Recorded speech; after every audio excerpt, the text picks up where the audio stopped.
This is the Daily Saints Pod with Zach and Greg.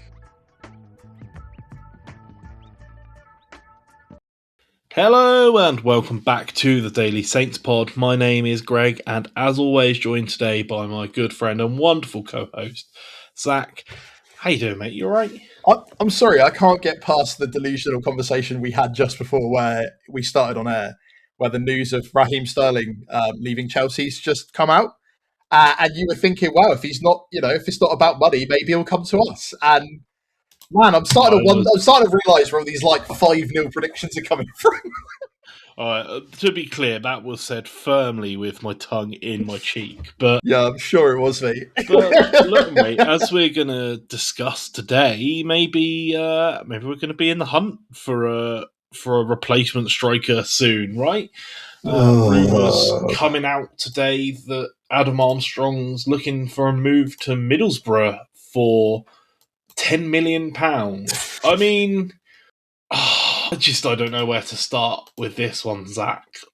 So many things, like letting the current championship top goal scorer go to a competitive rival to be promoted for not a lot of money is baffling to me. Can you make it make sense to me? Do you see? So do you remember how you posted? You did the social media bits and pieces last night, and one of the things you said is, do you think we're still on for promotion? And it's a conversation we've been having back and forth the last couple of weeks, and I think it screams a little bit tin pot, doesn't it?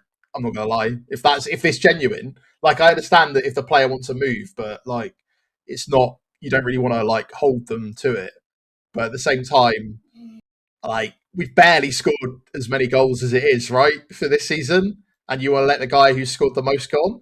He's not had a good run of form recently. He's not scored any of those goals in the last, I don't know how many games at this point. However, it's madness because I think some people have made points about, the amount of work he does off the ball and how you have for a long time. It just seems like one of the reasons that Ross Stewart is doing so well is it's offering something different. But you have to have the other side of that. That's something different, right? Yeah, and Archer scored 4 in 2 years. It just seems madness, personally. No, I agree. It's absolute insanity. It seems like such a even when we were talking about the link to Wrexham and how weak it was and that it came from a podcast and they joked about 15 million and they'd get him. And even that seemed like such a small amount. I just don't understand what we're doing. It's mad, considering what we sold Tyler Dibbling for last year. Right? Yeah. And I understand that he's a youth prospect and this and the other, but this is a player who, I don't know how long to be fair, is left on his contract. But even then, I feel I don't know. It just feels. It feels like it's the answer to the question that we've been debating the whole of this week, right? Are we still in a run up for promotion? Nah, we're planning to sell our best striker to a promotion, I guess, rival, if you want to put us in that frame. But stepping outside, we're currently 15th, they're second. He wants to potentially move back up north. You can tell maybe he's not been bought into it as much in recent times as he has previously. But it just feels really strange to me. He signed a 3-year deal in 2024 after we got promoted. So his contract won't expire till the end of next season. And so a move in the summer on the cards, I can absolutely see. But really now? Why? For what? To what end? Have we got? Is it because we've got a guaranteed replace? You talked yesterday about a guaranteed replacement at this point. It just isn't a real thing. That's a rainbow unicorn, right? It's not. It's the problem I have where as much as I would like to see more movement in transfers, and I think a vast majority of the club supporters would. I'm also abundantly aware that any move currently does not guarantee you anything. Unless you maybe shove Messi in there, but even then, it's not really, it's not a guarantee. It's going to be difficult for anybody that comes in, and I think you're going to see that in a lot of the moves that have taken place in the Premier League as well. We'll see everything starting to kind of ramp up towards deadline day, and it's probably the most transfer news I've seen in a long time. But it just seems that, like, even if they had somebody lined up, like the only thing that it feels very much like he was never one of Spore's guys, so it's fine for him to go. And that's kind of like similar with the Ronnie Edwards thing, right? Similar with pretty much everybody else that's in that line of non-Spores people, which means that, okay, maybe we have somebody else lined up. But to let Downs go made sense. To let Armour go is madness. And I don't even think, even if we have a replacement, like, it just kind of seems a bit end of the season. Sure, rebuild the squad from scratch, but are you for real? Like, no, I fully agree. And like, it's not even like this. Like you were saying, like he's not scored in however many games, but it's not like we didn't know that he wasn't a striker that plays in patches, right? This is when he got the top goal scorer in the Championship when we got promoted. He had like an 8 or 9 game spell where he couldn't hit a barn door with a banjo.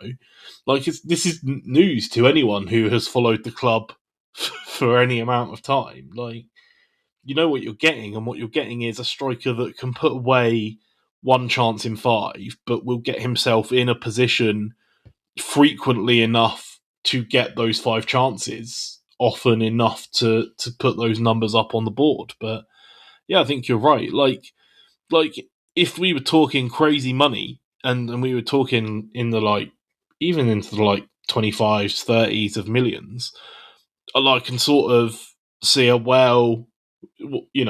fine, it is what it is for that money. It's crazy, but for 10 million, like, is that how close to PSR we are? Like, I wanted to go back through, like, we sold hundreds of millions of pounds worth of players, and we, have all of these stadium improvements that's supposed to increase our ability to feed revenue into the club. So why does it feel like we've got nothing to show for it? Why does it feel like we're skirting so close to these regulations? I don't even know if it's that we're skirting so close to the regulations. It feels like we're skirting close to understanding that our parachute payments are running out, which means that the goal necessarily isn't promotion anymore, which they won't come out and say because that would disappoint everybody and probably result in more of the Sports Republic out stuff. But, like, I don't know. I don't know the answer. I don't think we're going to get told. I just think that, what are they going to expect, right? As an ownership group, that if they try to die down the protesting, selling like the literal top goal scorer to a rival who wants to get promoted. And again, like, there's another part of it that we shouldn't ignore, and that is player power is strong nowadays. If somebody wants to go, we've seen what happens if they don't. It's not like the club have a massive amount of negotiating power if it's only a year left on his contract. Yeah. But it's just the whole thing seems bizarre. And you're right, like, for the amount of money. But also, what would you consider to be acceptable for a Championship club to bid for him? And in my opinion, it's like, not that. Not that. I mean, like I say, in the summer, 12, 15 million, sure, right? Like I see it. 1 year left on his contract at that point, and presumably the rebuild in the summer is going to need to be pretty drastic from our perspective, sort of regardless of what happens. But at this point in the season, with I think you're right. It would be the telltale sign of giving up, right? Like, it would be. Not even that. It's like, do they even want to stay up? Like, they want to stay in the Championship because you start selling all of the key pieces, and, like, not to be dramatic, but, like, if if Archer's got what, like, in league competitions, what, 4 goals? Where are our goals coming from? Are we relying entirely on Azaz and Cienza to score them? What happens if one of them picks up an injury? I understand that there has always been a need to slim the squad down. There has always been dead weight. It's just not like Armour's dead weight though, and that's what I'm a bit perplexed by. I know that he's not a fan. There's a lot of people that aren't huge fans, but, like, name me a better goal scorer in the club currently. Yeah, no, it's not Ross Stewart either, in the nicest possible way, and he can't play every game. So yeah, it's just baffling, and it's it's crazy that it's even sort of coming to this as a rumor, and even if it is absolute nonsense, I think what's really upsetting is that it's still believable, and that's where it hurts, because it's just maddening. It's infuriating. Like, what are we doing? It's because there's no trust, is there? That's the problem. Mm, There's not a lot of trust for them to think that we're they have our best interests at heart anymore. mm, And like there is a lot of distrust around again, like even things that we would argue are relatively good, right? Like stadium upgrades. A vast majority of people hate and complain about, and this, that, and the other. And it's the fact that the level of like, oh, our club would never do that.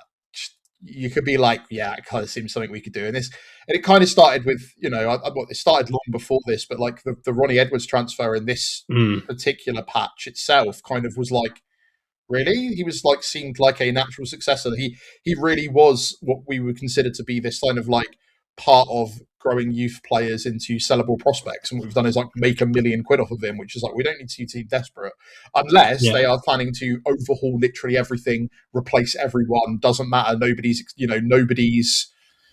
tenured to be here. Everybody could be potentially expendable.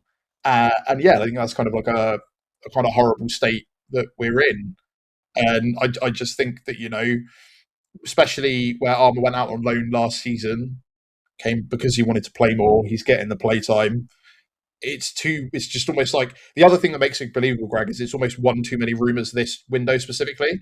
First, there was yeah. Wolves. That kind of didn't seem to be. The Wrexham thing kind of spiraled out of control. And now this has come up real close to the transfer deadline day.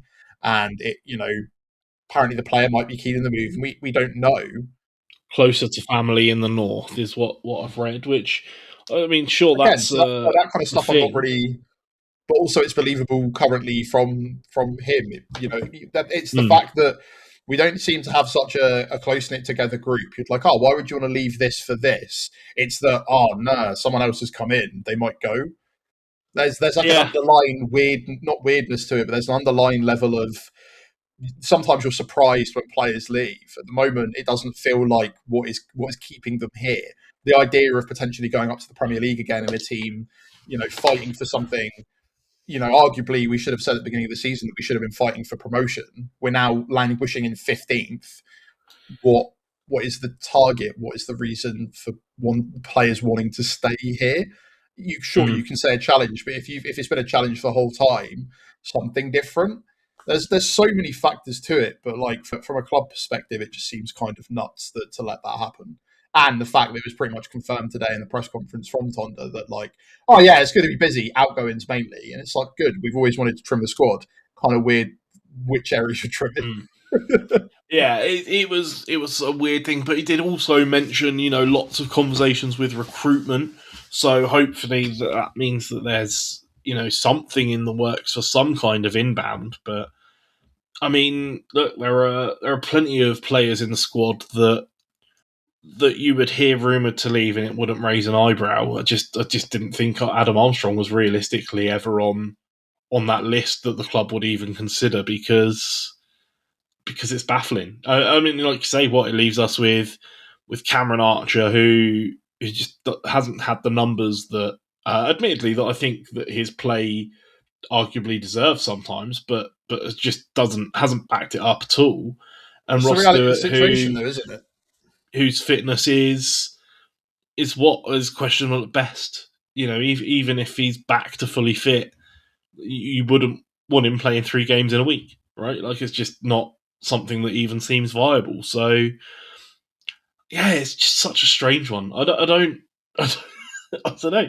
And like I say, like, I get it, right? Like, Adam Armstrong is not the best striker in the world.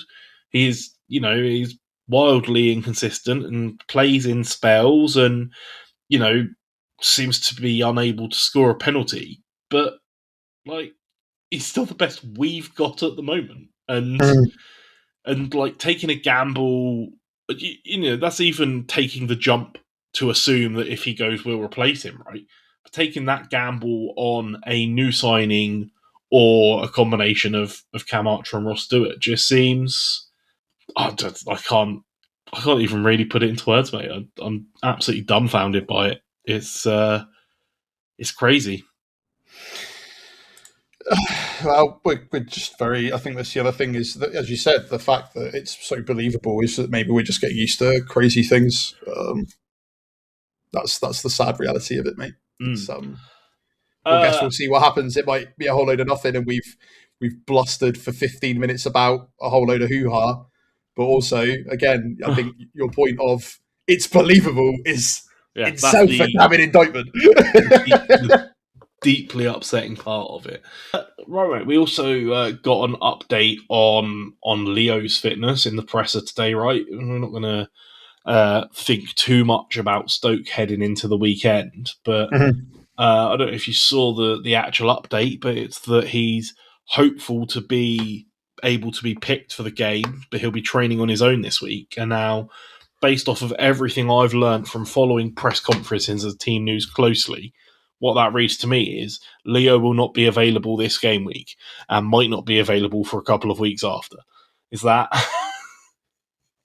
You're right. Doing everything we can to get him fit for Saturday screams to me get Stoke to prepare for him and play Joe Robinson.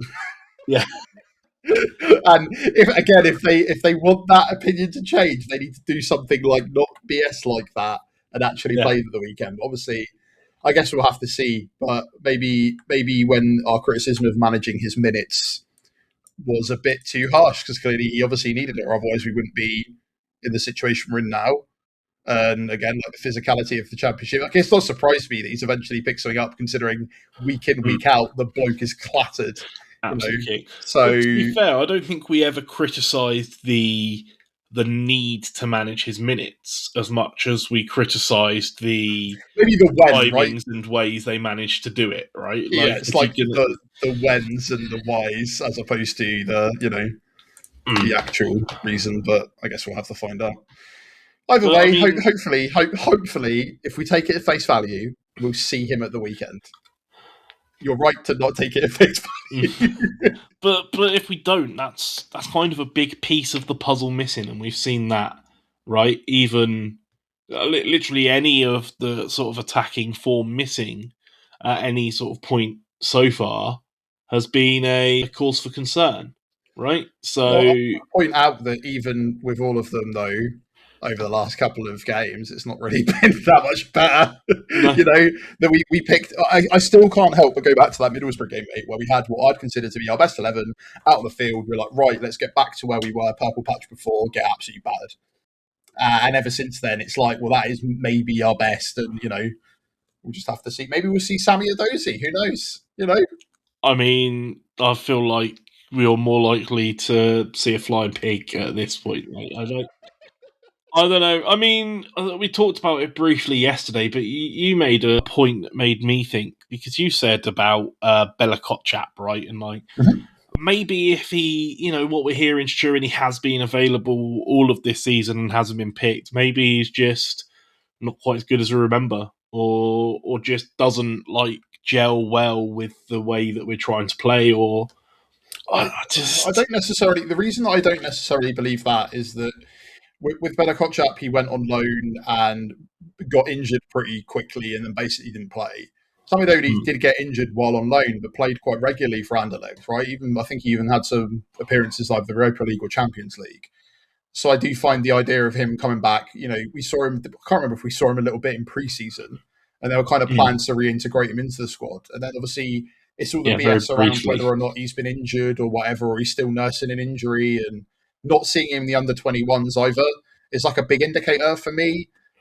So yeah, but I'd kind of at least expect him to be involved somewhere in the club if it wasn't. Again, it's just another. It's just more legacy business that we're dealing with. More legacy, not like actually dealing with the situation properly. And the thing is, after like James Bree's comments about, the communication from the club to me about the loan deal was kind of bad, it wouldn't really surprise me if like because it was like, what is it? Somebody was like, oh, I'm surprised, why can't they just go and knock on the door of the manager? And I'm like, I just don't know if that's how it is here. Like from what I can Yeah. tell, all the doors are open between like the under 21s and the manager and the head coach and stuff. But I wouldn't be surprised if you go in and you go to speak to the head coach and he goes, "Well, the problem is, mate, is like transfers and stuff aren't my deal. You got to go speak to matey." Goes over to the scout. He's like, "Oh, you need to go speak to Spores." Goes in to speak to Spores. Spores is like, "Well, if you go back to Tonda and have a chat with him, he'll sort it out for you." And then it's just then eventually they've given up. Like I wouldn't be surprised if that's why, right? Yeah, and I mean, look, I mean, we've heard complaints of very similar stuff from Bree. We talked about it yesterday about the communication issue, and Tonda sort of Exactly. addressed it in the presser today. He's like, "Well, I picked him in the most important game of the season to start, and he played 90 minutes. So if that doesn't send the message, I don't know what will." And I'm like, maybe like having a conversation, picking up phone, killing him. Yeah, like, that was my gut reaction. I'm like, you don't need to make these gestures to tell people things. You can just sometimes you can just tell them things, right? Like, and again, like there's other questions. Like people talking about. Well, I think we're back and forth in the comments about Bree, but it's like it was weird when we sent Bree out anyway, and then replaced him with Max Rorislev, who was like, do we really need to switch him out? And then he got injured, and then he's not played, and then he's come back to it, and we've got Jalert, and it's just there's just so much like mess going on behind the scenes, and I understand this is why they want to kind of like clear out the squad, but it does also feel like they're clearing out parts of the squad that we actually like need, which again ties nicely back into our point about Adam Armstrong. But I don't know, mate. I just hope that I can stop being mad about it and we get a win at the weekend. And I'm really scared it's going to be like a really bored draw. We get battered 3-0 at that point. Like what we're even talking about week in, week out. Then like yeah. I mean, it's a scary run, right? Like this game and the end of the window, and then we know where we're at for the rest of the season, kind of one way or another. And the answer to that, or the potential answer to that question, is pretty scary. Yeah. I don't know. Just before we wrap up, mate, I wanted to finish. I don't know if you saw an interview with Cam Bragg, who was pretty gutted to miss out on the South Coast Derby as a local lad. And I just think that kind of thing is nice to read, right? It's nice to see the actual like local lads coming through the academy and making their way into integrating with the first team. It is good. Yeah. I'm trying to end on a bit of positivity. Yeah, I feel bad for him for not playing though. yeah, gutted. The fact that he, was out with the concussion and stuff, definitely not ideal. And I mean, it would be interesting to see really if he's able to sort of fight his way back into the team with, especially with now Charles is back. It's going to be difficult, I'm sure. But yeah, you're right. It's not 100% doom and gloom. Like it just really feels like it because of because of once the window shuts, that'll be it until the end, right? Until it'd be that until the end of the season, and we'll be able to concentrate a little bit more. But those stories combined with the general malaise around the club kind of is awful. But at least there are like small pockets of positivity, and like the under-21s are doing really well. I think they're up to third now or something like that. I think last checked, they've been playing a little bit, and hopefully the academy continues to get better, and we start to see a few more debutantes, and then it doesn't become what it feels like now, which is I just think that we're too much of a ragtag group of the dregs of multiple managers worth of players. And I'm guessing that also feeds into the transfer policy if they don't want to just give another manager free reign to buy players and then have to get rid of them 6 months later. So there's lots of things, but hopefully we can just get better. Yeah, so I base it off of nothing, but I base it on the fact that you said we need to try and be more positive. So there you go. That's all I can muster, mate. Look, you know what? I will take it. All right, mate. Look, that is all we have got time for today. Thank you very much, as always, for joining me, and thank you everyone for listening. We will be back tomorrow to preview the Stoke game. But until then, look, let us know in the comments or the socials. What are your feelings? 10 million for Adam Armstrong. Good deal or an absolute joke? I think we made our feelings pretty clear, but let us know. We are Daily Saints Pod everywhere. TikTok, Facebook, Instagram, YouTube, X, Blue Sky. Hit us up. Let us know. We love hearing from you. Until tomorrow, though, Have a wonderful day, everyone, and we'll see you then. This is the Daily Saints Pod with Zach and Greg.